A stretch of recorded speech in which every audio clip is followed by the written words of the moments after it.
Talk about your lost weekends. The Huskies come to the Willamette Valley and head home with 2 losses as Oregon is back above the 500 mark.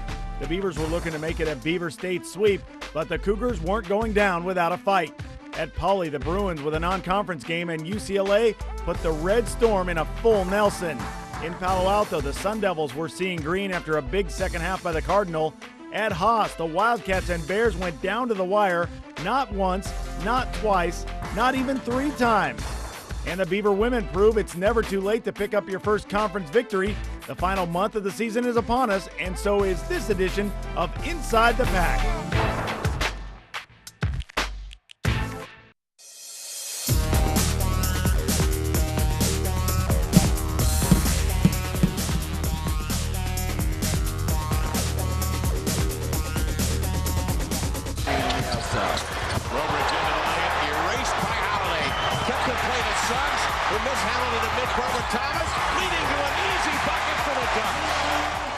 The Ducks turn the tables on the Dogs at Matt Knight. Oregon with 9 steals and 26 points off turnovers against 20th-ranked Washington. Hello and welcome to this edition of Inside the Pack. I'm Tom Ward, joined as always by Nick Krupke. And Nick, kind of hard to believe the transformation we've seen from the Ducks. They are getting it done with defense and rebounding. They hung in there against the Huskies. They beat the Cougs on the glass on Thursday, and really against a bigger Washington squad, didn't look like they were at a disadvantage. Yeah, the goal this year was for Dana Altman to kind of get his plan out there and how the program's going to be run and kind of make the skeptics believers now. I mean, you remember when they hired him, wasn't the first option, wasn't the second option, wasn't maybe the third option. Yeah. A lot of folks thought, well, this is kind of a dig-in for a guy here.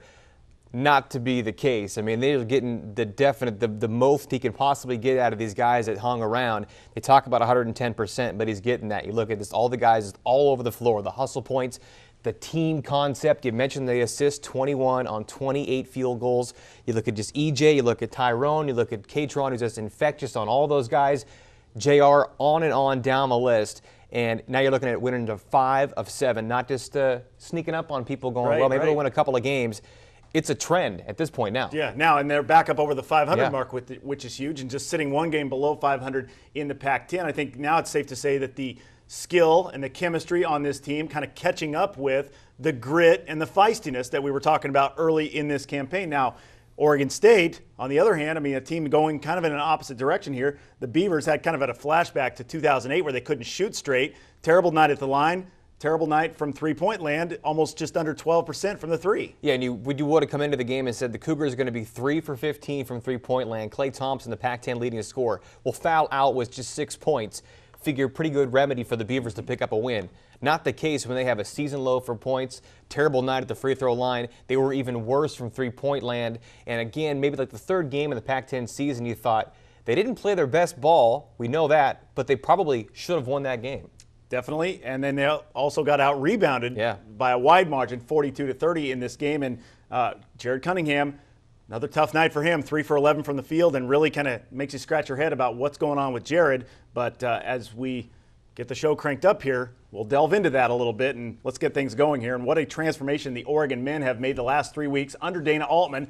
Thursday night, the Ducks routed Washington State 69-43, but a real test awaited Oregon with number 20 Washington on Saturday. For the Ducks, they were out for the Evergreen State sweep deep in the woods against the Huskies, who came in riding a 2-game losing streak as well. Early on, the Dogs fed the guy they call MBA, Matthew Bryan Ammoning, laying in the weeds and slams it home. Huskies up by 4, but the lead didn't last long. Malcolm Armstead takes the handoff and goes off glass on the drive, high off the glass, puts Oregon on top by 1. Later, Ducks now up 5. Jonathan Lloyd finds J.R. Strobridge underneath for the layup and the foul. Oregon up 23-16, then some defense. Armstead knocks it away from Isaiah Thomas. Lloyd scoops it up, and then Malcolm at the other end lays it in. Oregon by 9 at 27-18. Armstead had 8. Then just before the half, more Lloyd takes the feed from EJ on the cut to the hoop. Takes a hit, lays it in. One of 21 assists for the Ducks. Oregon up 3 at the break. Second half, EJ fakes and finds Jovan Katron inside for the hoop and the hack. Katron, a team high 20, Ducks up 2, and then here comes NBA on the answer. He had a team high 21, game high 21 on the jump hook, and then the Ducks begin to pull away. Garrett Sim into the corner for EJ. That's a 3. Singer with 16 points and 5 assists. Then Strobridge gets his shot blocked. Dogs run out with him, but Armstead takes it right back and dishes to JR for the lay-in. It's 72-68 with 3 minutes left, and Catron helps put it away. He was there all second half. And the Ducks hit their free throws, and guess what? Oregon knocks off the Dogs, 81-76. The Ducks' 4th win in the last 5 games, handing the Huskies their 3rd straight defeat. The last time Oregon beat a top 25 team was last season against then 17th ranked UW in Seattle. Yeah, and the 81 points, a Pac-10 high for Oregon this year. 45% shooting from the floor, but the free throws were key, hitting 19 of 23 of those freebies. Yeah, there's no I in team, but there is an I in assist. Oregon with 21 of them on 28 field goals. Certainly a true sign of a true team. Ball distribution, working to find the better shot, something they didn't do earlier in the year. And as good as Catron have been, they just haven't had a real go-to guy this year. Certainly been more of a go-to by committee. And up and down the roster, it's the Ducks who are filling out the stat sheet. Not just points, but those boards, the assists, the steals. Malcolm Armstead, certainly a prime example of that. 8 points, 5 dimes, 5 swipes, 2 rebounds, and not often do you win when the opposition shoots nearly 51%. But the Ducks were able to do it. That huge disparity in points off turnovers, 26 of 15 Washington miscues. The Dogs, on the other side, shot just 9 points off 8 Oregon mistakes. And then again at the free throw line, really socking it away. 19 of 23, 5 of 6 in those in the final 30 seconds. Washington had been perfect this year when shooting better than the opponent, 15-0. Now it's 15-1, and one of the things to talk about, UW came out with a little bit of a surprise to open that game. That 2-3 zone took a while for the Ducks to figure it out, but once they did, they started nailing those shots, and that quick time they trailed, they got back right in it. Yeah, to start the game, Dana Altman not too happy. They came out, shot 4 straight threes. They got down a little bit early, said get the ball to Jovan because the offense is better when you go inside out. Jovan touches the ball. Altman said, I don't think he even touched the ball that first couple minutes of the game. And when they run the offense through Jovan, that's what Altman likes to see, and they get more movement. There's guys are getting open, and then they start to knock down the open jumpers. He's been so big for them. I mean, I know that's the score, and he's led them 16 times this year, I think I want to say.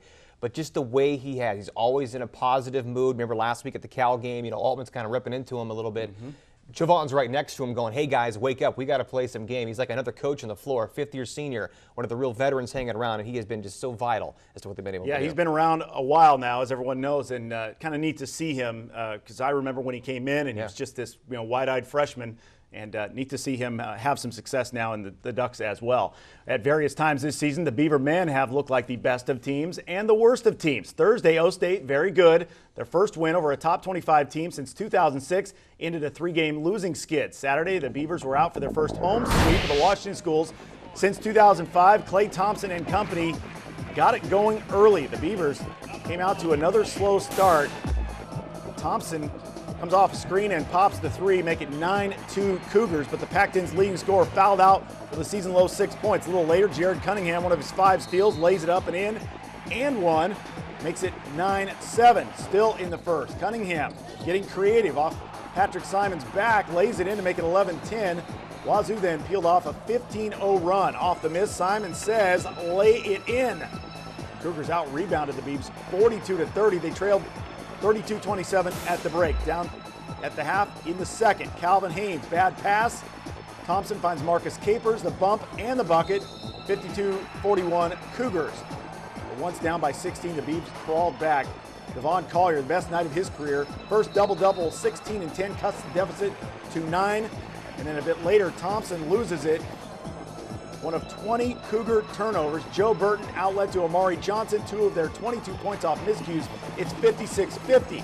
Skip ahead, less than a minute to play. Roberto Nelson drives to the rack, make it 57-55. Cougs only up 2 now after 2 Faisal Aiden free throws. Cunningham looking to extend the game, but he slips in the lane. Ball goes out of bounds off his leg, one of his 4 turnovers, and that would do it. 61-55. Cougars hang on. The Beavers have to settle for the weekend split. Certainly wasn't a game of threes, as the two sides combined to go 5 of 32 from distance. Yeah, and how about the line for Collier, though? 16 points, 10 rebounds, 4 blocks in 33 minutes. The first career double-double for the freshman who got the start. The Beavs, again, 22 points off 20 Cougar turnovers, including 11 steals. That's about their average. Cunningham had 5 of those. Jared now needs 9 more this year to break Gary Payton's sophomore record for swipes with 72. Now the Beavers head out on the road to USC, a team Oregon State already beat this year, but if they are going to win any of the next 3 games, which are all on the road, they cannot fall behind. We've sung the song before, not against Washington, but playing catch-up doesn't work for these guys. Again, falling back by 16 points. The Cougars used an 18-1 run to go up 28-12 and rebounding an issue 2 nights after outboarding the Dogs by 15. The Beavers were outworked on the glass by 12. You mentioned Collier's night, but then you look around, nobody else was really able to get it done. Joe Burton, another tough night, bottled up in the zone, 2 points, 3 turnovers. Cunningham really beat up right now. He's been keyed in on. He was only 3 of 11 from the floor. Ahmad Starks, just 3 points. And then the seniors we talked about last week had to really step up. Lathan played only 5 minutes. Haynes and Omari combined for just 13 points off the bench. Greg Robinson likes to point out that, yeah, his guys are young, starting 2 freshmen, 3 sophomores against the Cougars, but consistency is what they're looking for right now, which is what they're trying to get. They were also trying to get to play a full 40 minutes of basketball. They've been able to do that twice this weekend. They played 40 minutes against the Cougars, but weren't quite executing, especially at the free throw line. They go 11 of 23, 47%, a season low. They've now lost 7 out of 9. Free throws were something early in the year we talked about, hey, they were able to do it. Yeah, they were actually doing it, and another little step forward last night. Last week we saw him with just 5 assists. As we mentioned, that's not going to get it done.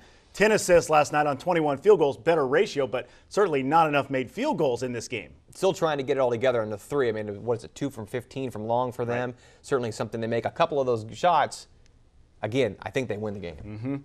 With the win over Washington, the Ducks are back up over the 500 mark on the season, now sitting at 12-11. Still to come on Inside the Pack. More from Matt Knight as Oregon used a ball-hawking defense to fuel their biggest win of the season.